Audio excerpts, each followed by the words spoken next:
Hey everybody, this is Rydo and we're back to Valley. So I've rebooted the game since the first episode, and you can hear music actually playing and it's incredibly loud, and we'll just see what happens. Now we have a problem now though. In it, when you click continue, it seems to want to let you travel back to the travel locations, of which there doesn't seem like there's going to be too many in the game. Which means, unless Sosaurus Valley really does take us to where we were, then we're gonna probably have to run through a major amount of gameplay. Nope, I guess not. We are where we stopped. It made all the sense in the world that that would be where the game would check. Boy, again we feel very small. Feels like there is some field of view manipulation that you would have to do to get this to the right scale. I mean, it just does not feel right. Let's see if we can do this. I hate to risk potentially messing something else up with these settings. But let's see. If we were to bring up the field of view a lot, it's showing it in the background, but the background's so freaking small and dark you can't see it anyways. I don't know why I felt the need to curse there. Well, it looks like there might be something up there. Or maybe even the idea that you could jump up there. So we kind of know what the limit of our jump is without some upgrade. Alright, let's see what happens now if we change the field of view all the way down. Because I'm not sure which way I'd really want to change this. It doesn't seem like it really changes it in one way or the other. And that feels like that would be the only thing that would make sense is, and I'll probably never get it back to the middle. Yeah, I definitely don't want to mess with the music. So yeah, it just feels like the game is programmed weirdly. Either that or I am an incredibly small human being and these are incredibly large facilities and the scale's just off because of that. Now we know when you're looking at the legs, they are fairly bent, so it does kind of make it feel like you are just almost sitting down in this light leaf suit. And I hear water, and we know water is instant death, so we need to be fairly careful with that. Of course, the real question would become, is there something more to this? And do we fully actually need the Y prompt always throughout the entire game? Because it feels like we're going to get the Y prompt throughout the entire game. Let's see. I could suck the life out of that, and it doesn't really do anything. Yep. It did on the loading screen, I noticed, mention that this is a Unity game, so yeah, almost certainly a lot of this is pre-bought Unity assets. I wouldn't be surprised if the game developers didn't make these mushrooms or these walls or these vines. But I still can't call it an asset flip, which is the term that has become quite prevalently used by video game critics these days, and I use it quite a bit too.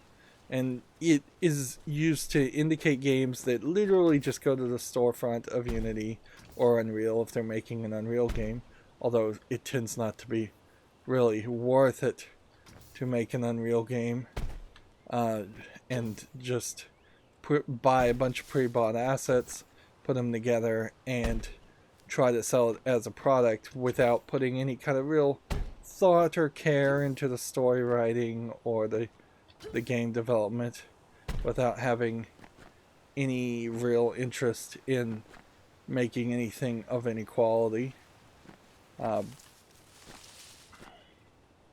And yeah, a lot of it does just kind of boil down to your own opinion, but then there is also a lot of games that are just so obviously not even for a second intending to actually be a game of quality that you can safely assume that the developers of the games knew that they were making an asset flip, particularly if you see it sell itself on Steam for like 69 cents, if it has a bunch of achievements, or if it's actually got only one achievement, because Steam also motivates people to get 100% of their achievements. If there's only one achievement, that's rather easy to do. For a second there, I thought I may have lost the amulet that I collected earlier, but no. If a game has achievements in the achievement icons or numbers, there are people that spell out either phone numbers or internet addresses, IP addresses, using those numbers in their profiles, and that seems to be something people also appreciate. I wonder if we're gonna end up flooding this area.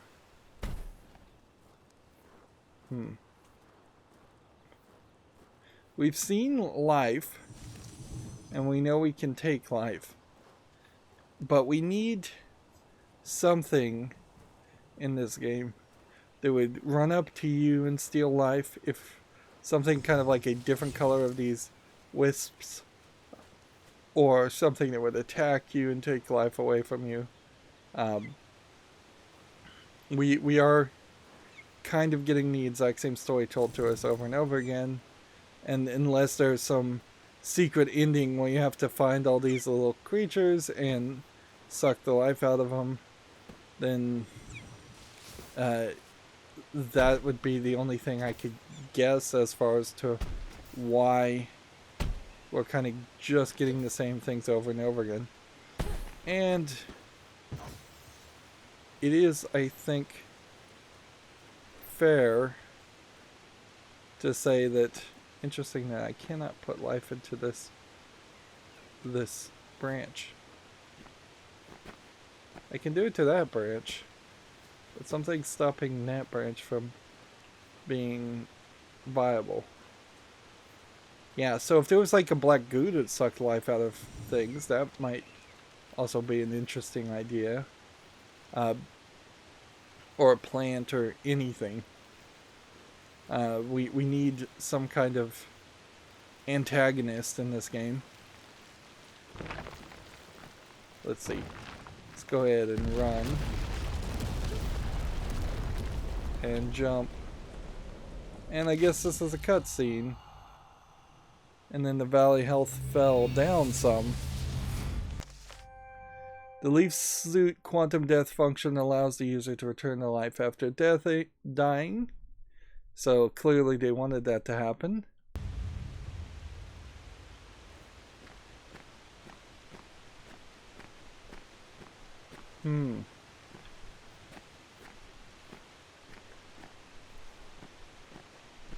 So what restores the valley's health, though?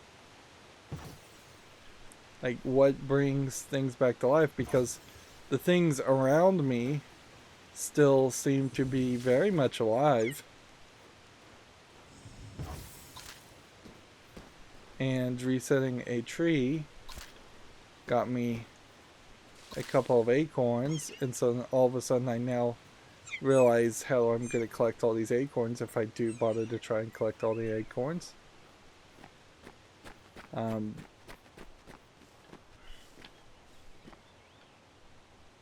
But Yeah, I kind of would have thought that this would have been a scenario where we would have wanted to see some trees that were dead around here so that you could see some like real results, some real consequences towards dying. And you run into this danger, certainly, of this becoming almost like a hidden object game where you will have to run around and uh, potentially find every dead tree that you've run past. And we've run past quite a lot of dead trees. We would definitely have to go back to that first area and look all over again. Alright, well, it seems like we don't really have as far of a... Wow, that was barely far enough. I guess maybe I needed to run down that way? Or... I don't know. In a funny way, the game kind of feels like it's now... It does feel like it's now much more important not to just get random deaths. But life must be traded for. The more you die, the more the valley will die around you until it's fully deadened. Without enough inner life in the valley, you cannot be revived. So it's effectively a life system. Give back life to the dead plants or animals to revitalize the valley. So that... And what else? So there was a deer on the other side of this, but I guess this does make an argument of a theoretical maximum amount of life that a valley can have, and at least at this starting section, that's the way this is going to be. There will just be more there will just be more life that you can put into it than it can actually hold as far as the life metric goes. And you obviously are just supposed to put as much life into all the trees. And the only real problem we've run into so far, that is like a oddly high location.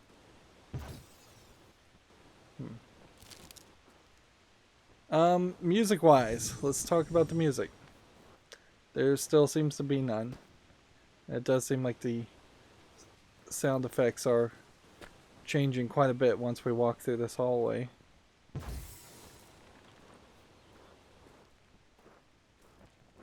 It's clear to me that the natives of the valley worshipped the giant tree here almost as a deity.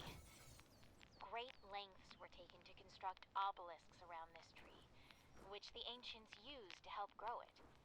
I've begun to use the term titan tree to designate this species. Follow the According to my titan tree roots to activate all of once the in every obelisks. 1,000 years, the titan tree will produce the mythological and famed life seed, said to possess the power to shatter the world into fragments. No wonder the military is so interested in this place. Interesting. I can't suck the energy out from under this tree. I imagine those are just for show.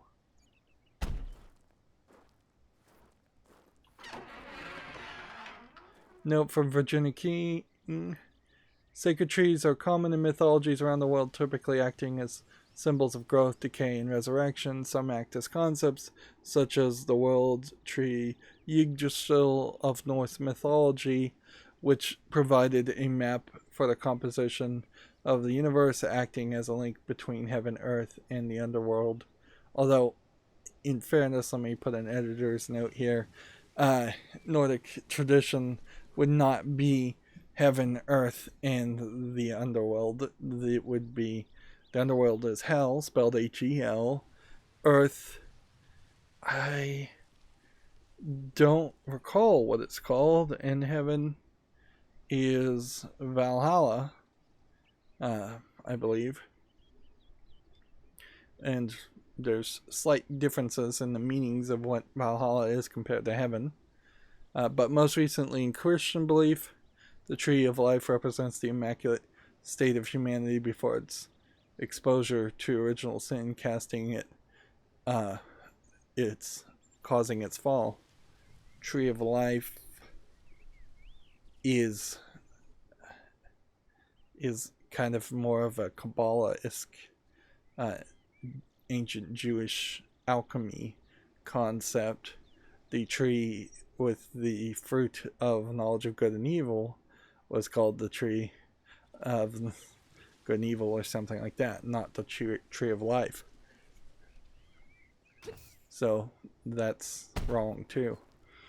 These elements in games where things are just written are probably there because they were rewritten and added later, or because they couldn't afford the voice actor to read things aloud. And they typically always suck. There's just not a great system to have written dialogue when you can have audio dialogue. That's why I loved BioShock so much, in the fact that all of the dialogue was audio dialogue. It kept you in the game. It kept you moving around. You didn't have to stand in one place. You didn't have to read. If I want to read, I'll play either a visual novel or read a book. Note from a Pathfinder, those acorn doors are pretty neat. Captain Hall ordered us to collect enough acorns to open all the passages in Sector 3. I'm about halfway there. Okay. And the real trick here is to just kind of, I think, wander around these sections and get as much energy as possible first and foremost. Okay. Here we have either some kind of Metroidvania ability where we would be able to climb up walls or jump off walls back and forth, or that is just set dressing. I guess these giant things are walk-onable. You can walk on the things. Good to know. And we see like towers, although not sure if they're really towers. So maybe the Russians, the USSR people, found a way to collect a bunch of these energy things and have been found a way to put them to use. Meanwhile, we'll just have to figure out how many of these we actually need. Like, here's what I think won't happen with... for a second there I thought I saw a animal moving around. I don't think we're going to defeat an area and then it'll bring so much overflowing life to an area that all the acorns will drop.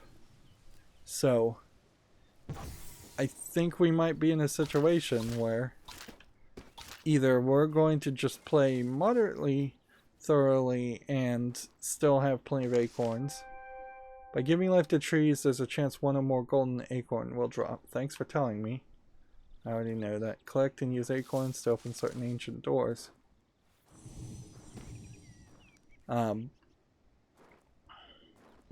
See, it does just kind of feel like it's a random drop chance. And it seems like I'll probably have plenty. Otherwise, it would have been a scenario where we were going to have to run around the entire game multiple times trying to find that last tree that we didn't give life to. Yeah, this requires 3. We have 24. Of course, what's behind here?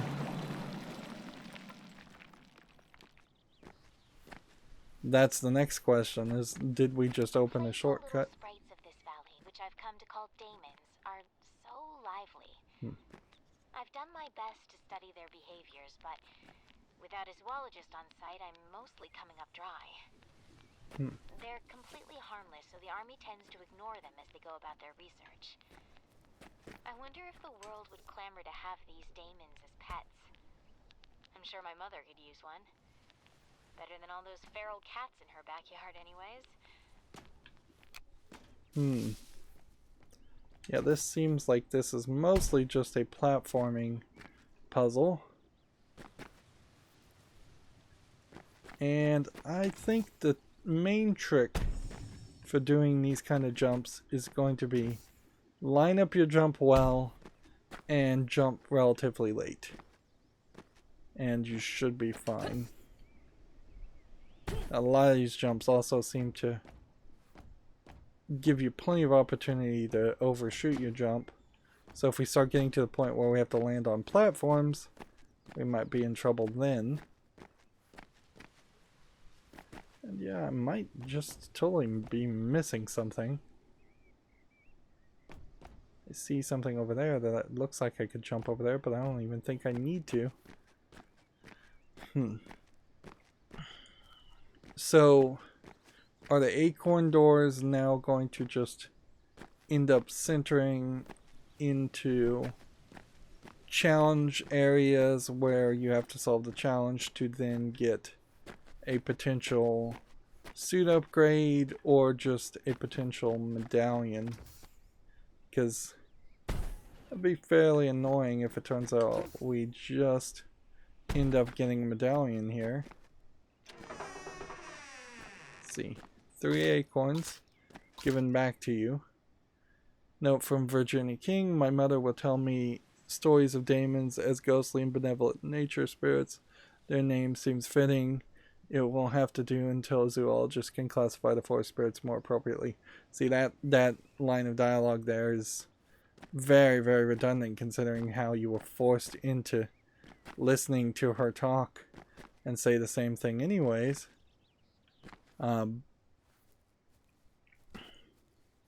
So I don't see the logic in that. That feels like that's something that could have easily been left on the cutting room floor. And yeah,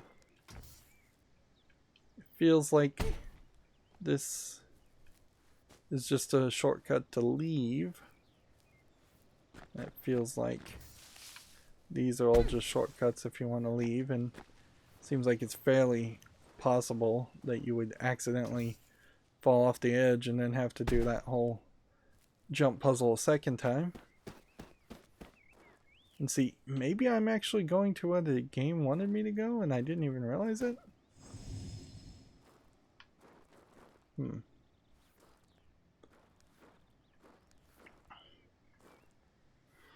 I am definitely going to have to heavily lean on the thought that I don't need to sweat the small stuff with the acorns. Seems like you're going to have plenty anyways. And here we have a hand statue. And what is this? It's a big glowing orb with plants around it. Well, let's stand fairly far back and give it some life.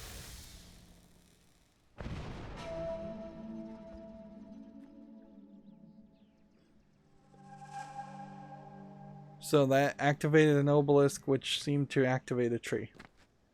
Okay. Cool. I suppose. Cool enough.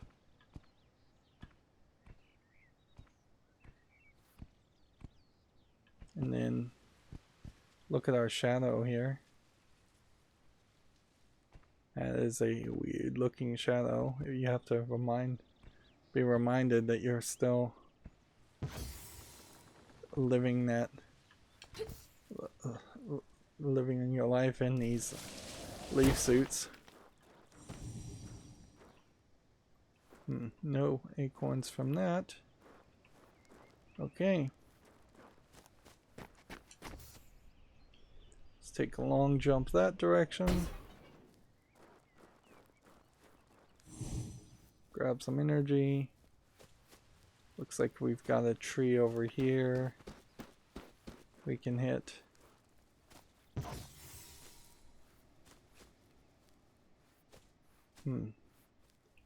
There's a rabbit. I think that's the door we came through for the jump puzzles. And it does look like you are effectively just going or capable of running in lots of different directions. It's probably not, there probably isn't anything more over here.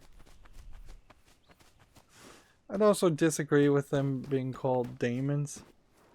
As someone who has some experience with servers and computers, that's the only reference I would get from daemons, and daemons sound too much like demons, and they also don't feel like a name that Virginia King would use, assuming she is a USSR Russian style person. Maybe she isn't. Maybe she's just working with the Russians, which this whole Russian element is going to be just a huge red herring, I'm certain, at this point. But it does seem like she would use something better or more relevant to her culture and her way of thinking than just daemon. And as the writer of the game, I would say probably there's better options to name these guys. First of all, because she named the valley after the history of the people that lived there before, so why wouldn't she name all of that? There we go. We can still run through walls. According to legend, the life seed is said to be a bringer of death on a global scale, splintering the earth into fragments. Such end-time scenarios are common across mythologies, from the apocalypse to Ragnarok. However, it's unusual for the event to surround a particular object, especially one acquired by mortals.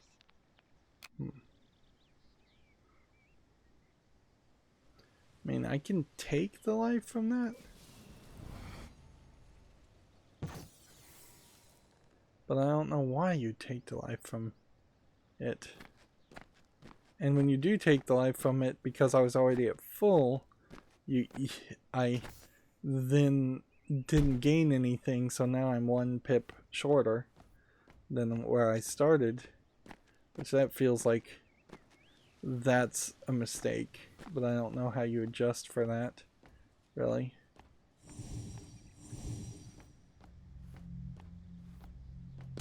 So, is this one of those glowing towers? It is. Interesting.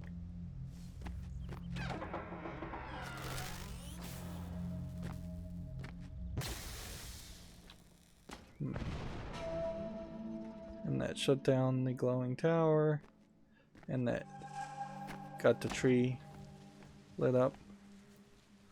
That was a simpler puzzle. That was definitely simpler.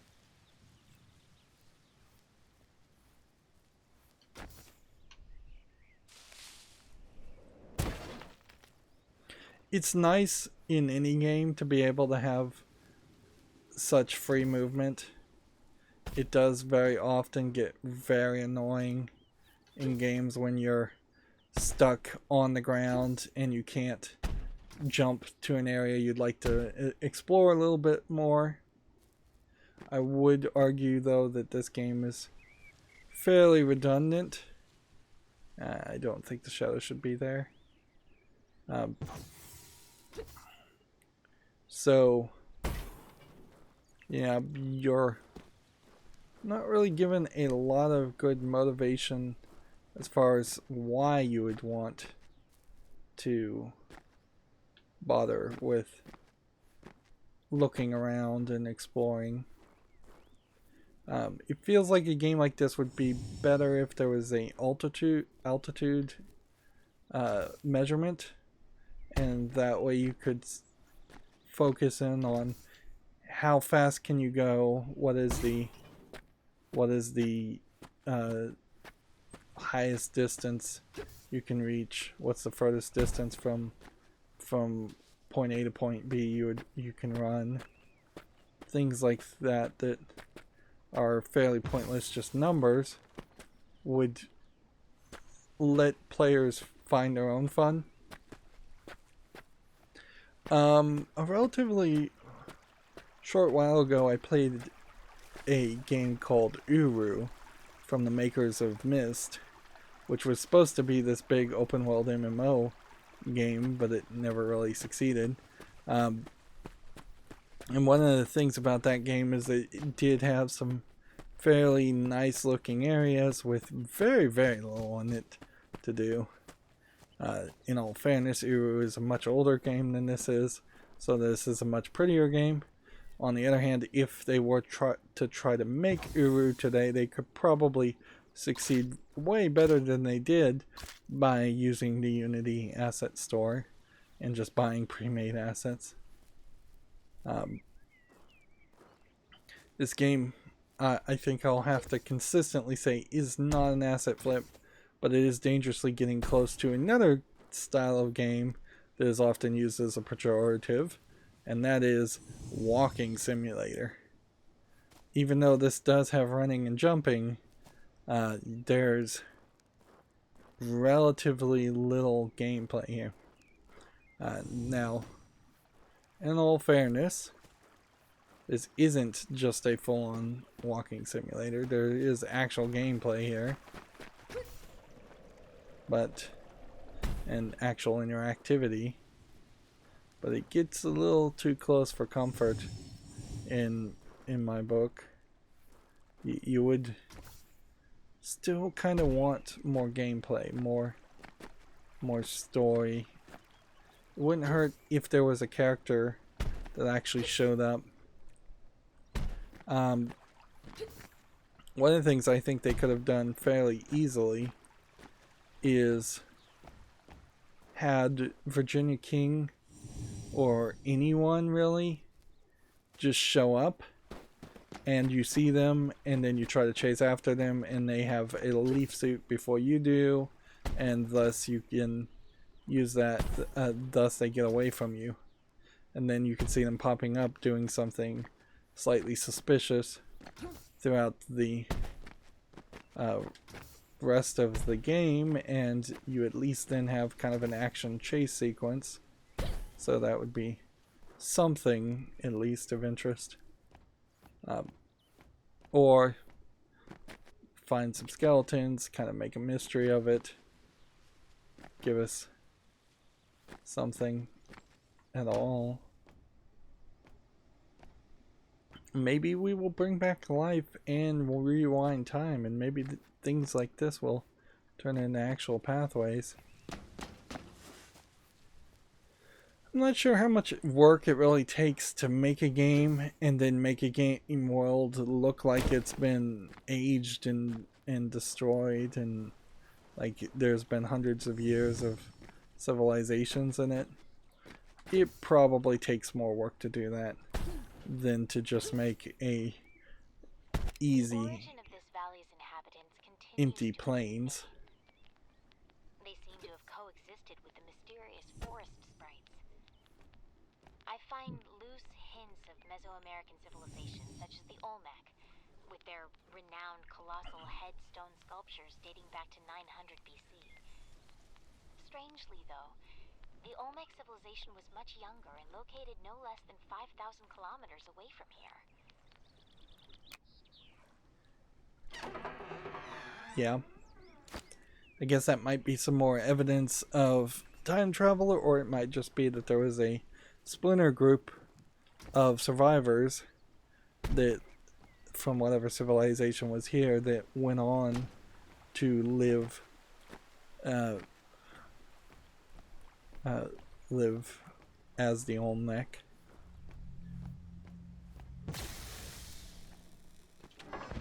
You see there's a problem here with having, so I don't know if that's one tree that just grew bigger and bigger. I think it was, but they really should have had us pick these things up first in slightly different areas instead of having it so that we were potentially going to turn around and pick up collectibles while the animation happens. This definitely does feel like a game that I could see speedrunning. Not me personally, but I could see people wanting the speedrun. And that is not particularly safe. I'd say odds are probably pretty low that we're ever going to get a way to not die when we fall in the water. I think it's probably too much of a pipe dream. Let's see. Yeah, I think what they want me to do is just run here. And we'll hope that that takes us far enough on that jump. That was risky.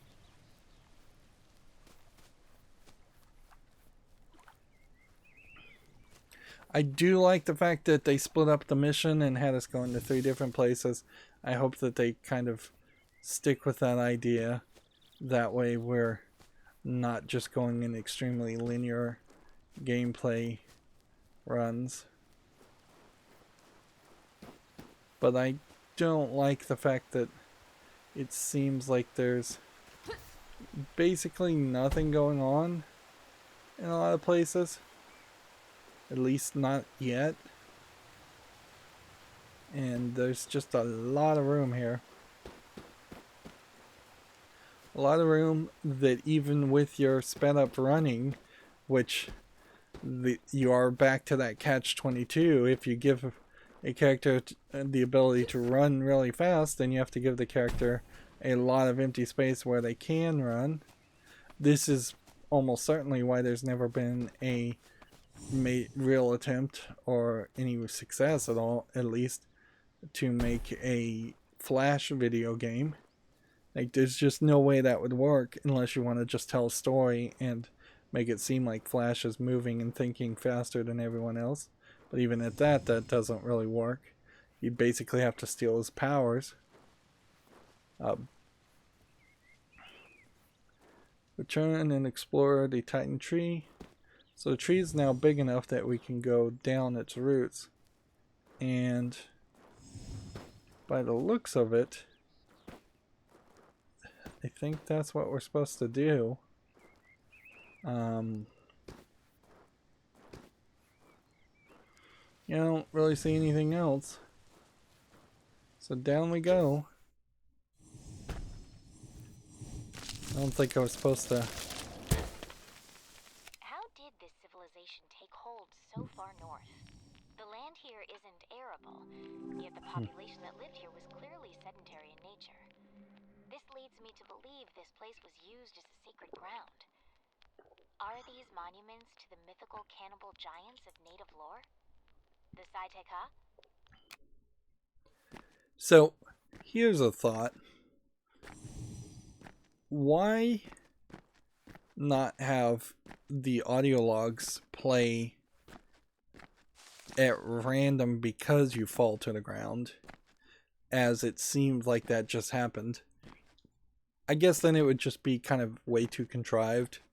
Yeah, that'd be a dumb idea, because they want more audio logs, and you want that opportunity to have more audio logs.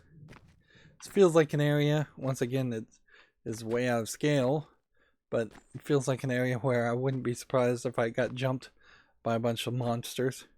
And I wouldn't be upset if it was Wendigos, if this was just a game where we were fighting Wendigos. There aren't too many video games with Wendigos as the monsters. In fact, I can only really think of one video game that has Wendigos as a monster, and maybe there's a few really, really old games that would also have that.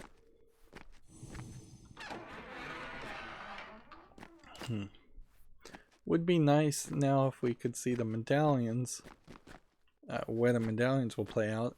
It wouldn't have hurt to have had to walk around a door that had a major requirement of like 100 medallions, so we knew a actual maximum goal. What's this say? Note from a path file, just my luck, first day of training run. What do I run into? One of these Amorite swarms they keep warning us about in the briefing. The darn thing nearly killed me. Thank goodness I had enough energy to pacify the swarm. What on earth made them so aggressive? So apparently we're going to get attacked and swarmed by some kind of bee-like creatures of energy. And we've got another crate.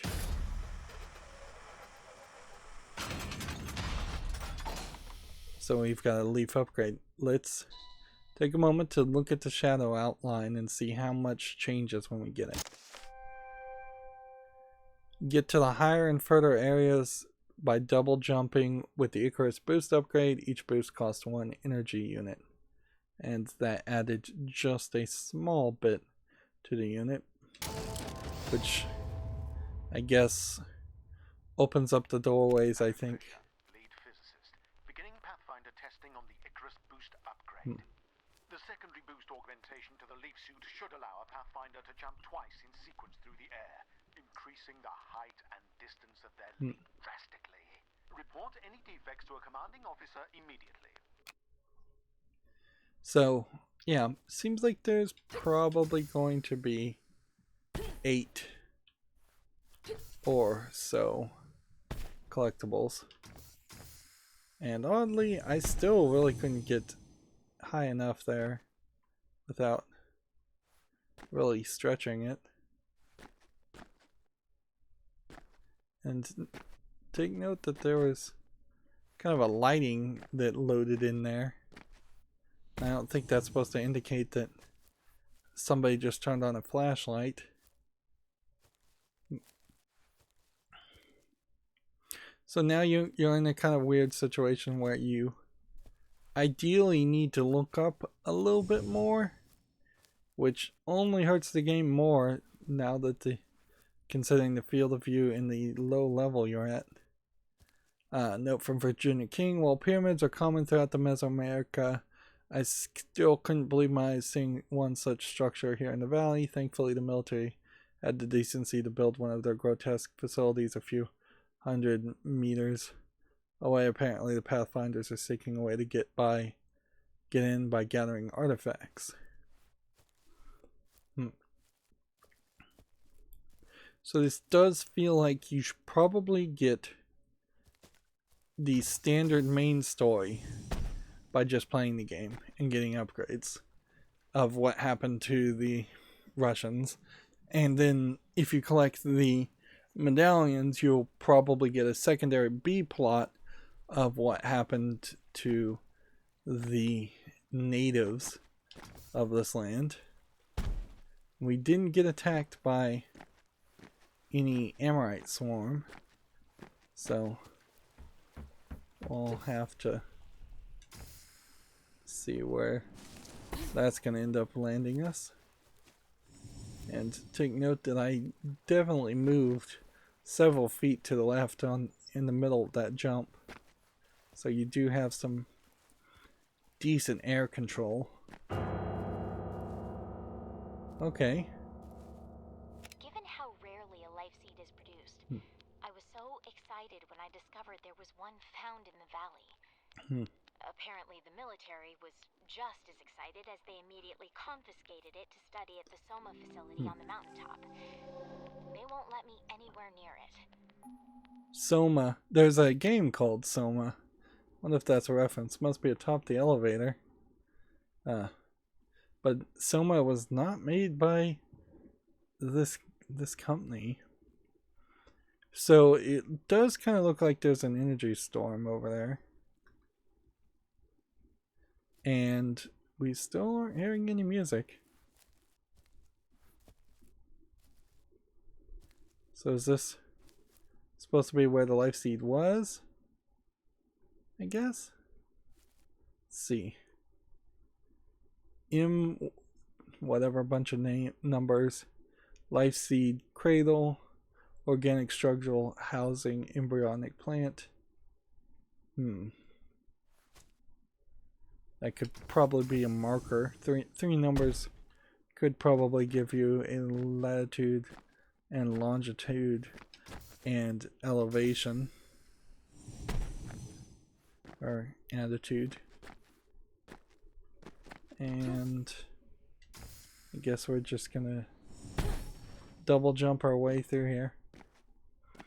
So the question becomes, what happens if you fall? What happens if you fall a lot? Because at a certain point, I guess you just have to go back and kill yourself.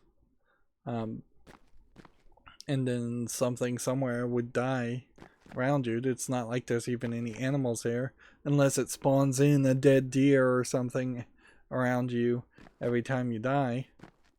But yeah, if you fell quite a lot and used up all your double jumps and you couldn't collect any more energy, you would not be able to progress any further. Let's see what... Well, the mushrooms seem to look very similar, whether alive or dead, oddly. But boy, is this just kind of basic in the fact that we're now 2 hours into a game that's about 6 hours long, and we've not been given any kind of form of violence. So I guess this is just maybe a non-violent game. Interesting. I saw an orange. I think I saw an orange. But if they were going with a non-violent game, they probably needed to give us something else of interest to do, more puzzles. They just want us to run down this way.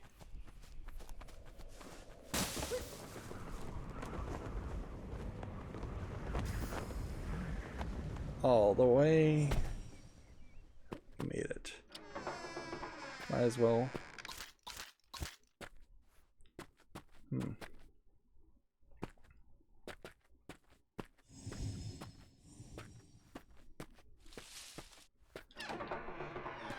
Another medallion. Hard hats must be worn on premises.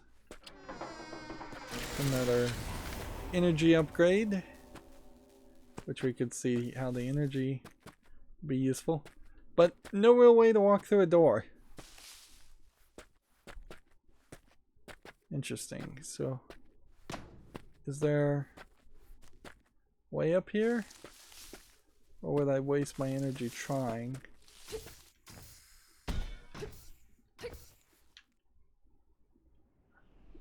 Nope. They did not intend for you to go up there. Clearly. So this is just like the inside of a building. And I guess you can give a little bit of life to the vines in front of doors.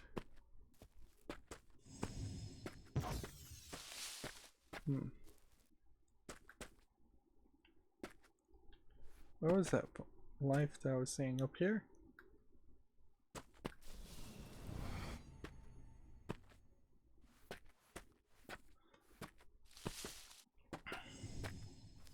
Yeah, it still doesn't mean anything, and there's the big tree, so we have just gone in some circles, or in different directions.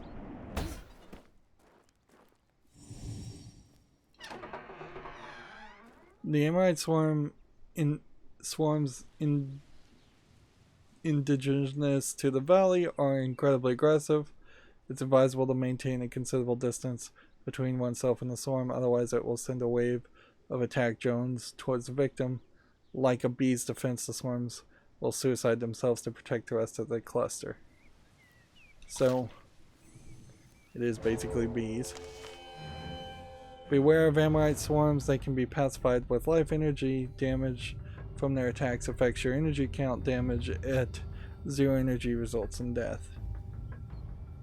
Alright, so once pacified, pass to the swarm.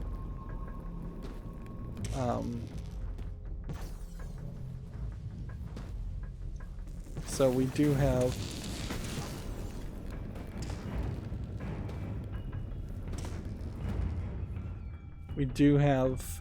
an enemy 2 hours into the game. Unfortunately, the game is like 6 hours long. So, and I guess you probably don't want to suck the life out of him. But I think we kind of need to test our luck. Man, you really probably want to run through everything. Like most games, you would think that there would be little secret hidden things in each container or something, and that there would be all kinds of secrets you would want to look for and find, but more than likely this is just all completely underutilized assets. Yeah, I'm not seeing anything in any of them, nor do I really see a reason why you would want to jump on top of these guys, at least not at the moment. And I can't really have faith that this game is going to change so drastically. This is like some kind of, they're calling it cold storage H. Interesting. No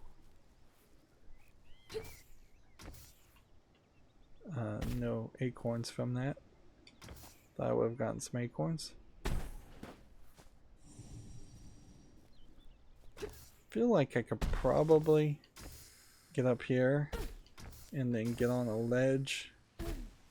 I can, but I'm not quite high enough or capable enough to go any further. Alright, so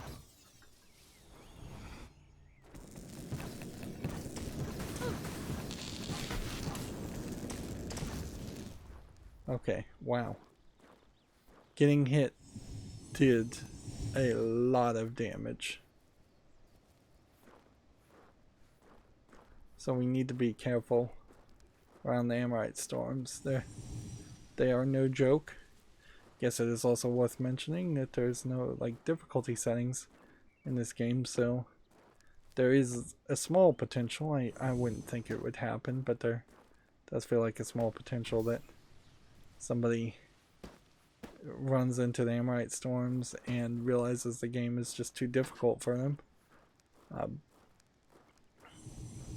And you do kind of run into that danger of having a game where you play 2 hours and not run into any kind of enemy or any real challenge, and then all of a sudden a challenge appears. We need to test something here. Jumping through it did seem to give me like all my energy back.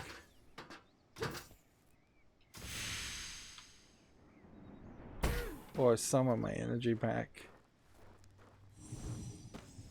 Or maybe it just made an interesting little sound.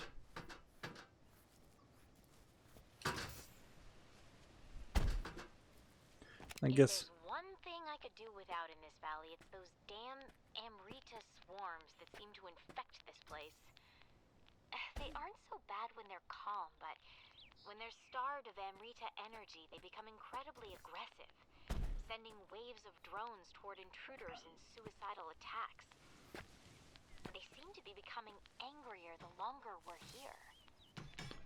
So apparently it's pronounced Amrita. Alright, we'll pronounce it that way going forward. You can't suck the life out of that plant and get the air conditioner fan to start spinning. Wow, that was a weird sound effect that just like played. It seemed like right behind my ears. Yeah, that weird one piece of wood makes an odd sound. So they do seem like they're a little too aggressive with the audio sound effects, which I guess if the music actually played, it probably wouldn't be such a problem.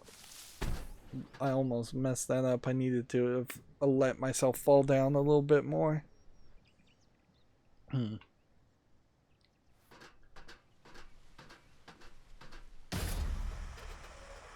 So I guess the question would be, is this valley where people go to die, and this is effectively a elephant graveyard equivalent? The energy canister increases your suit capacity by 4 units, which means by default you would always get at least 1 energy upgrade. Doesn't feel like we can find too many more. There's probably only 10 in the entire game. This is a short game, and it feels like there's some fairly obvious and easy ways to have stretched this out just by having enemies and just by having guns. And that's why so many games do have guns in them. It's a great way to put a very familiar gameplay mechanic into a game, and nobody's going to really complain if the game has enemies and guns shooting in here. If you want to get really ambitious, you'd put a bow and arrow in here, and you would have it be more stealth elements. Better yet than both of those options, you'd just have more puzzles. Or you would get rid of the running aspect, except for in very specific spots. And I don't know how you would do that. Maybe put a radar on the machine and say you can only run if there's no enemies around. That'd be very arbitrary, but it would give you a reason to run around and find all the enemies in an area and stealth them out. Then you can run through it and be rewarded. That kind of gives you the best of both worlds. So here we've got some weird looking generator. Reminder, you are approaching the high security area. All areas 634 personnel. Cover identification badges upon entry. Unauthorized personnel will be detained and questioned. It's very odd they keep saying that you'll be detained and questioned. I guess it's probably logical, though. It would be really stupid to say that you'll be shot, because that would just make people resist more. When a Pathfinder dies near wearing a leaf suit, they are revived at the cost of any other nearby living things. This exciting yet dangerous functionality is known as quantum immortality.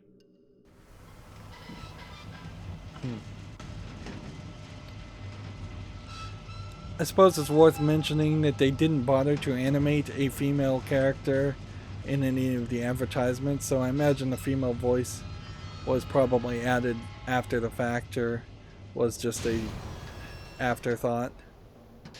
And yeah, I'm fine with that. Like, I'm not gonna go on a huge rant just because it was an afterthought. They got it done eventually. I don't think playing as a male character would be any much more different. So, From what I've been told, Caesarus was discovered back in 1811 by a surveyor seeking to map this remote region. No one believed what he reportedly saw.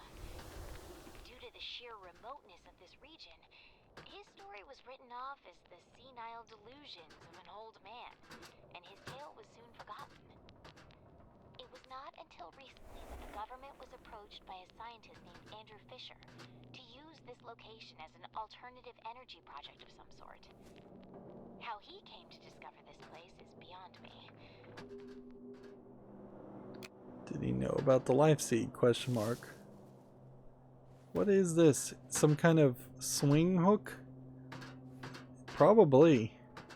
Does seem like we're kind of going a little bit Metroidvania. And we do now know we have to actually look in these crates, which kind of stinks. So it looks like we're gonna climb upward.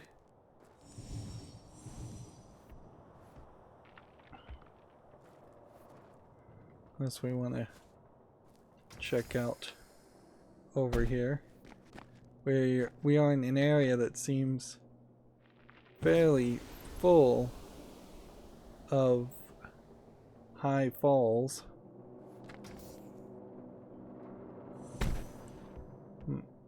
It would have been believable that some people would have not realized that they needed to work their way around this direction.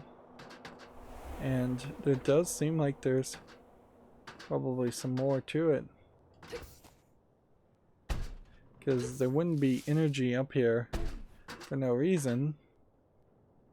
So there must be a way that you, at some point, get up really high and then fall through that point down to that.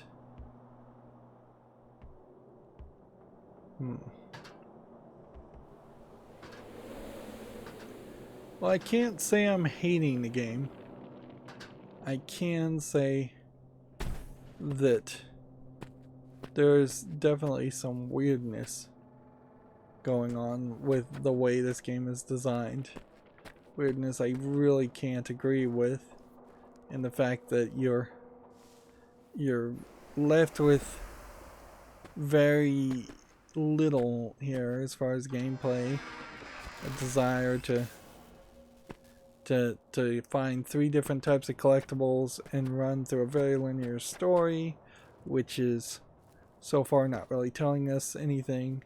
We spent 2 hours playing the game and we didn't have any enemy, and now we fought like one boss-like enemy. Here we have a note from Private Sparks, so they're introducing a 3rd character. McDavid's been writing me again. It's like the guy can't take a nap anymore these days. Sure, I was on guard duty at the time, but what am I guarding against? There's nothing out here. Yesterday I saw a rabbit run by. It was the highlight of my day.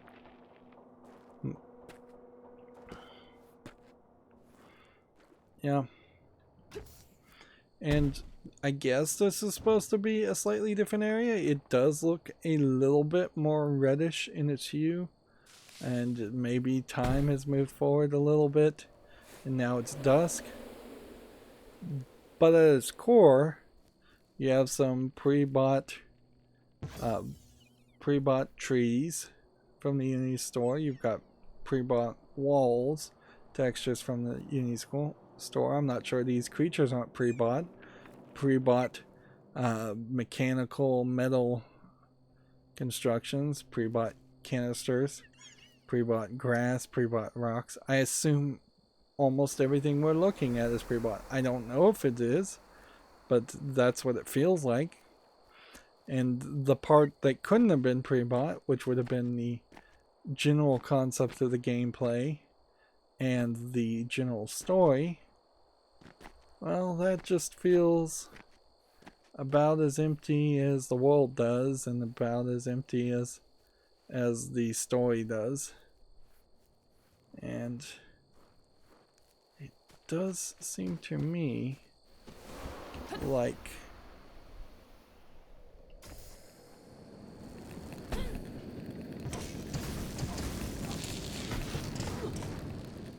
Yeah, it does seem to me like the game is kind of intentionally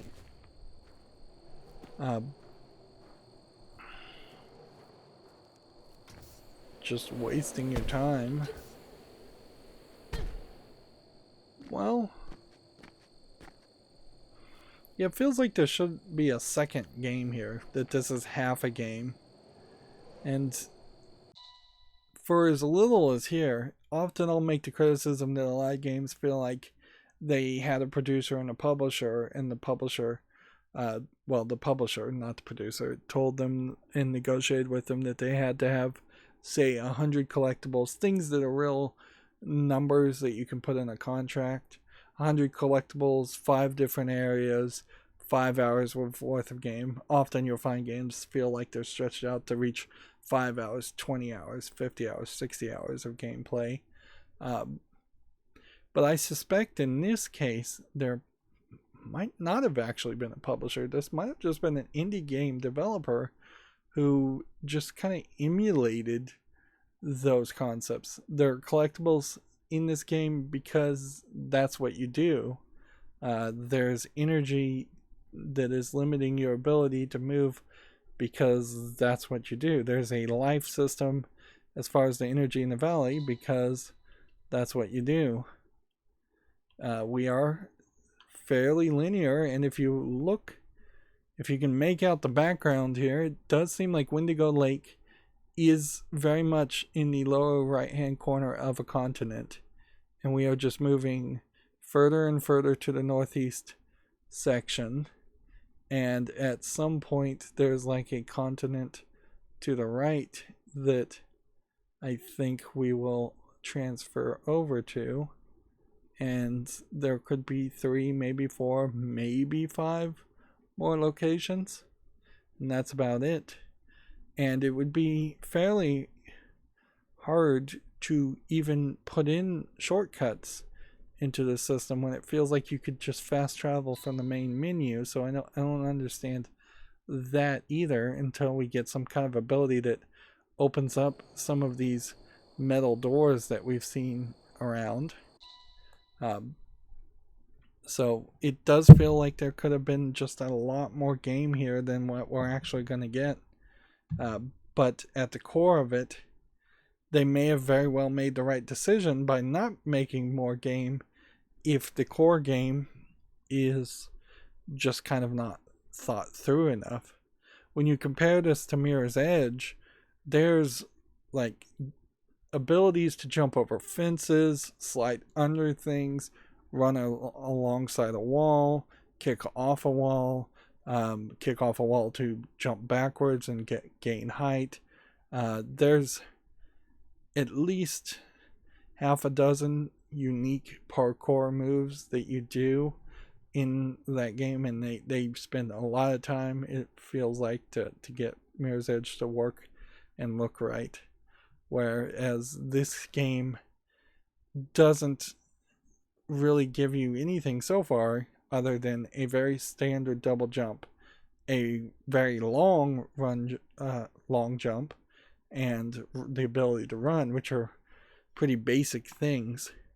And again, it feels like if this was an indie developer that just wanted to implement and learn how to program those basic things, they probably wouldn't have hurt to just put a gun in your hands and just have some enemies shoot at you. I think that probably would have been more familiar and sold better. This game definitely sold itself to me on the appeal and the niche of you being able to manipulate life, but having a suit to manipulate life is not too different from you having a gun to manipulate life, really. And I'm not even a huge fan of first-person shooters or gun games in general.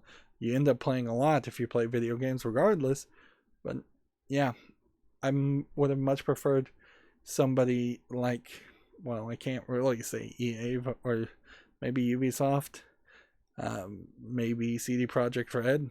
Like, if a huge company with a lot of budget took this general concept, I think they could have gotten a larger team that would have had more ideas, and as more ideas got poured into it, it would have become a more robust game. Perhaps even an overfull game with too many ideas in it. Anyways, that's going to be it for this recording. As always, I ask you to like, share, subscribe, comment, and watch every second of my videos. If you want a friend to follow me on any social media sites, there's a whole bunch of links down below in the description box. And if you want to support me further, there's a link to Patreon, or you can friend me on Steam and gift me a game off my wishlist. Thank you for watching. Have a good evening.